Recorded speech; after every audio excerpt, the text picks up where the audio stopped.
This podcast serves Middle Tennessee every weekday morning, and it's made possible by member support. Learn how you can make a difference at WPLN.org/support. This is the Nashvillager Podcast.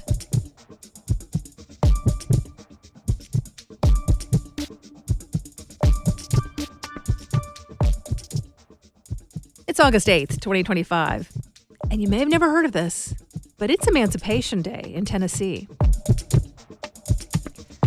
I'm Nina Cardona, and this is your daily digest of what's happening around Middle Tennessee with historical context from Nashville Public Radio, WPLN News.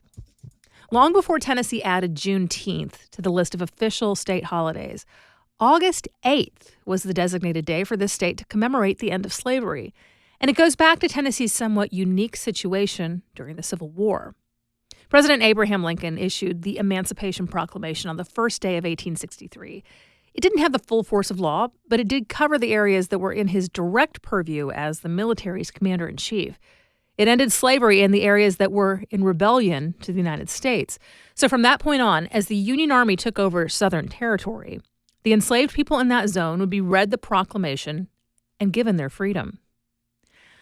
But much of Tennessee had already been claimed before the order was issued. We sometimes talk about that time as occupied Tennessee, a phrase which some folks find uncomfortable, thinking that it reflects some sort of Confederate leaning. But it's the correct terminology because the state and local governments were suspended and people instead lived under martial law. What I'm getting at is that Tennessee was not considered to be in active rebellion anymore. So the Emancipation Proclamation didn't technically apply here. It was a complicated situation for the man who Lincoln had made Tennessee's military governor. Andrew Johnson was a Tennessean from the eastern corner of the state. In fact, he'd already been governor for a while before the war. He was a fervent supporter of the Union, and he enslaved people.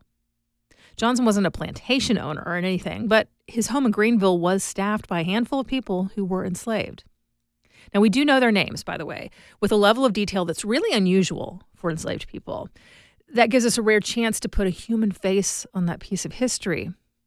Johnson paid $541 in 1842 for a young teenager named Sam. And a year later, he bought Sam's half-sister Dolly for $500 even. Just a few years before the start of the war, Johnson went to the slave market again and paid just over $1,000 for Henry, who was about 13 or so at the time. All of them did work around the house and Johnson's tailor shop. We also know that Sam was sometimes hired out to other households, and at times the Johnsons shared some of that extra income with him, but not always. Sam married a woman named Margaret, and they had 9 children. Dolly, Sam's sister, had 3 kids of her own. At least one is believed to have been fathered by Johnson's son, Robert, although the affection Johnson showed for them may be an indication that all 3 were his somewhat acknowledged grandchildren. Regardless, all of Sam and Dolly's kids were born into slavery as well. And that was the state of things in the Johnson household at the time that Andrew Johnson's boss in the White House issued the Emancipation Proclamation. And from what we can tell from the historical record, pressure from Johnson did play a role in the initial decision to write things in a way that basically exempted Tennessee.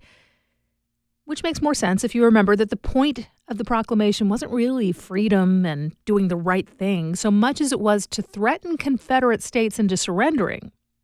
Initially, Tennessee was an example that suggested, hey, if you give up this fight and let us in peacefully, we won't take slavery away from you. But over the next months, perspectives changed.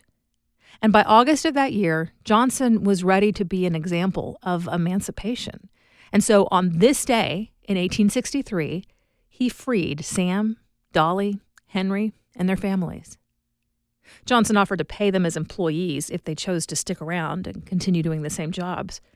And they did decide to stay. That's always a strange kind of detail to wrap our modern heads around. Why would anyone choose to stay in essentially an extension of their slavery? Well, sometimes people who did make that choice are assumed to be Uncle Tom types. In other words, that they drank the Kool-Aid and believed the propaganda that said they weren't as good as white people or they couldn't handle freedom. But sometimes smart people looked around and saw that there weren't really many other options. So might as well stick with the devil you know, so to speak. And I think that's the case with Sam. Letters from before the war indicate that he was already, while still a slave, brave enough to speak up for himself and insist on the Johnsons treating him with some degree of fairness. I mentioned before that sometimes he was allowed to share in the money he earned when they hired him out. That happened because Sam stood his ground and refused to do the work without pay. And after he had his freedom, while Sam did stay with the Johnsons, he also became a leader in commemorating the end of slavery. In 1871, he organized the first recorded celebration of Emancipation Day in Greenville. A newspaper article from the time says Sam led a parade, marching directly in front of a brass band and streams of black residents on foot, in wagons, or riding in buggies and carriages. They marched through downtown and out to a field for celebratory speeches and a picnic lunch. That became an annual tradition in Greenville. The custom spread through much of East Tennessee and then to other parts of the state. There are records of Emancipation Day celebrations in Clarksville, Nashville, and Memphis that drew thousands around the start of the 20th century. The custom largely died out. More recently, it was revived in a way, but through adopting the Juneteenth tradition that originated in Texas, not on Tennessee's August emancipation date. But in some parts of East Tennessee, this is still the time of year for marking that Declaration of Freedom. Knoxville really does it up. To prepare for this year's events, there was a ceremony this past Sunday at the graves of some of Dolly's children, Sam's nieces and nephew. Throughout the week, there have been a men's fashion show, performances of music, storytelling, slam poetry, an art show, history tours. And today, Knoxville's Beck Cultural Exchange Center is holding a Jubilee celebration, along with the city's minor league baseball team playing in throwback uniforms to honor an earlier team from the days of the Negro Southern League, the Knoxville Giants. In just a few minutes, 2 Nashville institutions are celebrating a century of intertwined history. That's coming up after the newscast.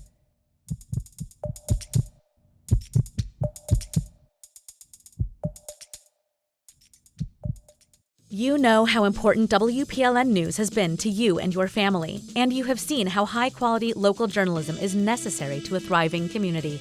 You can ensure that this service stays strong and stays available to all of Nashville and Middle Tennessee. Join the Producers Circle with your gift of $100 or more each month and make the bold statement that you support the mission of a more informed and engaged community. Start your philanthropic journey with Nashville Public Radio today at WPLN.org. Here's the latest from WPLN News.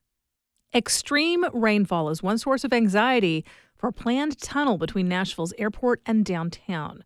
Boring Company officials met with the city's Convention Center Authority yesterday to discuss the plans and potential hazards. WPLN's Caroline Eggers reports. In Tennessee, the long-term trend is that risk for heavy rainfall events are going up. The state set a record for 20 inches of rain in a single day just a few years ago. And that could happen in Nashville. So, what does this climate risk mean for tunnels? David Buss, vice president at the Boring Company, answered this question Thursday. Typically, we design our tunnel entrances to hopefully divert the flow. But should water get into it, at low points, he has sumps underneath the roadway. But there's more to it than that. The underlying geology between downtown and the airport is limestone. This rock has lots of cracks and holes, and geologists say there's not a clear understanding of how water travels through it. So, tunnel excavation in limestone could disrupt the natural hydrological systems, with long-term effects and more immediate concerns like flooding. Caroline Eggers, WPLN News. A large and poorly lit underpass in North Nashville will soon be transformed with an art installation that includes thousands of LED lights. The public art will occupy the Arthur Avenue underpass beneath a wide section of Interstate 65. The project is both practical and symbolic. It will light the way and create art on one of the few streets that connects the historically black neighborhood that was damagingly divided by the creation of the interstate. The project follows grassroots advocacy that led to a grant from the National Endowment for the Arts. The Metro Arts Commission will manage the project and is teaming up with Nashville's Transportation Department and TDOT to make repairs to the bridge. The artwork will feature the latest work by Alex Braden. Work will shift traffic and lower the speed limit and could be completed by November.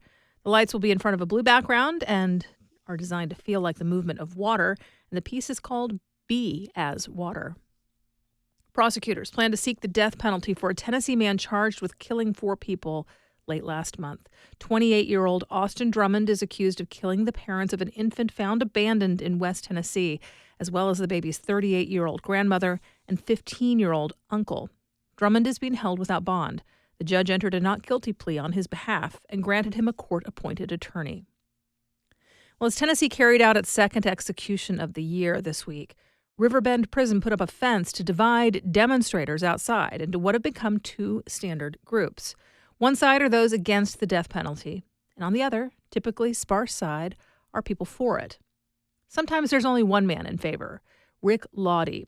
He's known for his cowboy hat and blasting heavy metal music about hell during his demonstrations. He also imitates the pastors who hold vigils for those about to be put to death. In a new interview with WPLN News, Lawdy says he is motivated by the families of victims, especially children. He says he was nearly murdered by a family member in 1971. She pulled out his Colt 45 revolver, pointed it at me, pulled the trigger, and it went click. She kept pulling the trigger. I know what it's like to have a gun pointed at you when you're a child and see the trigger get pulled. Lawdy also has deep concerns about the death penalty. You can hear more and find discussion about the death penalty in the most recent episode of This Is Nashville.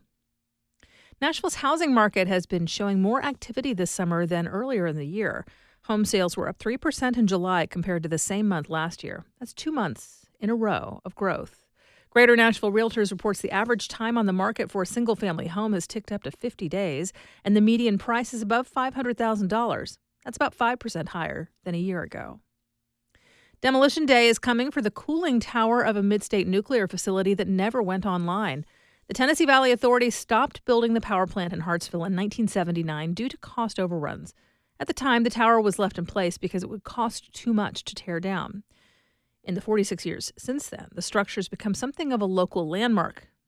News Channel 5 reports that while it's always been officially off limits, people have snuck in to climb the tower, sometimes parachuting back down to the ground. And some pilots look for it as a landmark that says they're nearing Nashville. The town's mayor says TVA has notified him the structure will be torn down in the coming weeks. The story of Dolly Parton's life is headed to the bright lights of Broadway. But first, the musical's getting a short public run in her birth state of Tennessee. Justin Barney reports it opens tonight in Nashville. The show will feature 3 actresses portraying Dolly, each representing different parts of her life. They'll sing familiar songs, like My Tennessee Mountain Home, as well as new songs she's written for the musical. If the musical is successful, then Dolly could be a Tony Award away from securing an EGOT. The EGOT is known as the Grand Slam of American show business and is designated for people who have won an Emmy, Grammy, Oscar, and Tony. The only one Dolly is missing is the Tony. If she were to win a Tony, she would be only the 28th person to win all 4 awards. The musical is chock full of Tony Award winners, including director Bartlett Sher. Dolly, a true original musical, debuts tonight at the Fisher Center for the Performing Arts on the campus of Belmont University.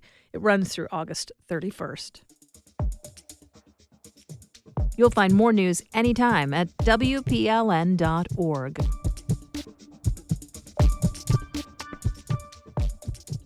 This is WPLN News in Nashville, and I'm senior music writer Julie Height. It really is not often that we get to see a cultural institution reach the centennial mark. And I think it's even rarer that we have a year like this year when there are 2 cultural institutions in Nashville that have both reached their centennial. The Grand Ole Opry. Tonight he plays the Grand Ole Opry for in the Belcourt Theater. Well, let me tell you, you're in for a treat. And their histories and their paths have intertwined in ways that we know and ways that we are about to find out. That's my colleague, music reporter Justin Barney. And here's more of our conversation on the Belcourt and the Opry. There was a time where the two's history intertwined for the first time. Can you tell us about that is true. I know it's wild to picture this, but the Grand Ole Opry was originally taking place in a studio within the office building of the insurance company that started it, National Life and Accident Insurance Companies. That was fine initially, but it became a problem. In the mid-30s, the Opry moved for a couple of years to the Belcourt, which was then obviously the Hillsborough Theater. That's some serious intertwining. Yeah, that's the first time. That's the first time. The second time is like 75 years later or whatever. So in 1999, the Belcourt Theater closes. And its future is uncertain. At that time, there was a group of songwriters who were going to buy the theater, and they had an offer in because they knew the history of the Grand Ole Opry.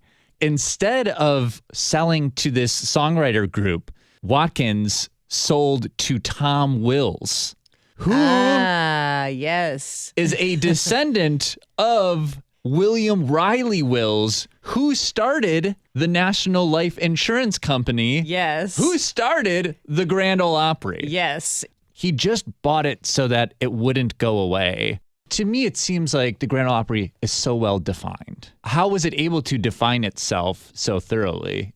There was no such thing as country music as a genre or a format. That's crazy. When the Grand Ole Opry began, it was sort of based on convenience and availability and interest, because they were not paying people a lot. They were bringing in D. Ford Bailey. He was a local performer. He came from a long black string band lineage in his family. Uncle Dave Macon was from the area. There were people doing comedy. There were people doing dance music. There were a lot of instrumentalists before they really got into more vocalists. What is on the Grand Ole Opry is so much broader than what is considered country radio now. They have people representing every era and style of country music. I go anywhere that I want to go because I'm black myself. People think of it as like a template that's set in stone, but it actually is still a variety show. I want to know about the programming of what was then the Hillsborough Theater. I mean, that had to be completely different than what we know as the Belcourt now, right? Yes, it has been so many things over its 100 years. It's done live theater, and it also has done live music. For a long time, it tried to do all of these things at once.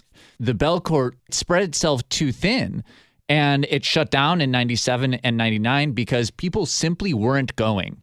And so the Belcourt had to redefine itself, and it found its niche in 2016 when they did the redevelopment and they started programming exclusively art house stuff.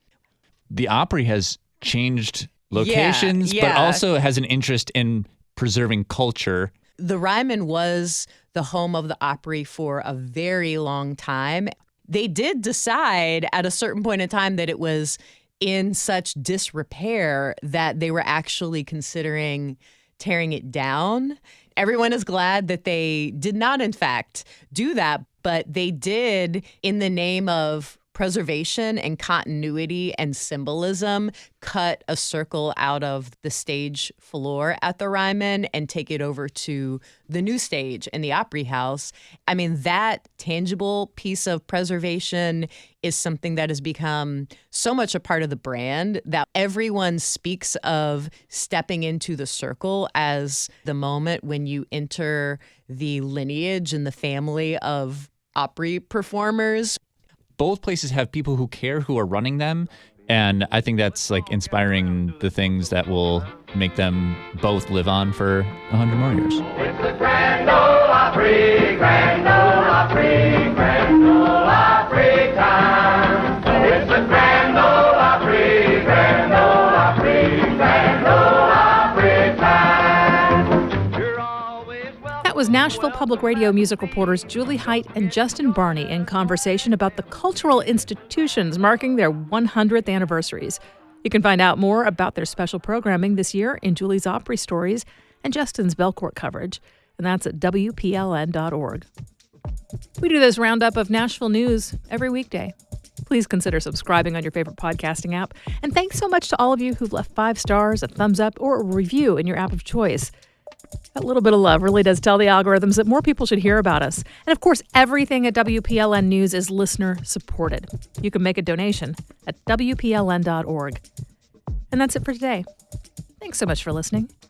Let's make this day a good one, and we'll catch back up next week.